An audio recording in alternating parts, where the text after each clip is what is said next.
నకరికల్ మండలం శాంతినగర్ వద్ద రోడ్డు ప్రమాదం చోటు చేసుకుంది.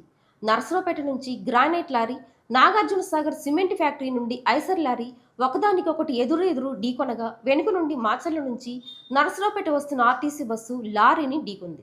బస్సులో వారికి ఎటువంటి ప్రమాదం లేదు. ఈ ప్రమాదంలో లారీ కేబుల్లో డ్రైవర్ ఇరుక్కుపోవడంతో పోలీసుల సహాయంతో నర్సరావుపేట వైద్యశాలకు తరలించారు. ఘటనా స్థలానికి నకరికల్ ఎస్ఐ సతీష్ వారి బృందం చేరుకొని ప్రమాద స్థలాన్ని పరిశీలించారు.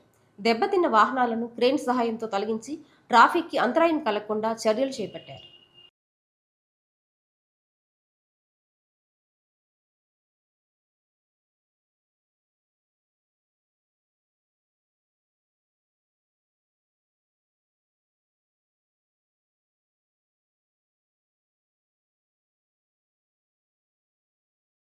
తెలంగాణ డీసీఎం బట్టి ఓవర్టేక్ చేసి ఎమ్మటే ఎదురుగా వస్తున్న లారీని తగలటం వల్ల యాక్సిడెంట్ జరిగింది.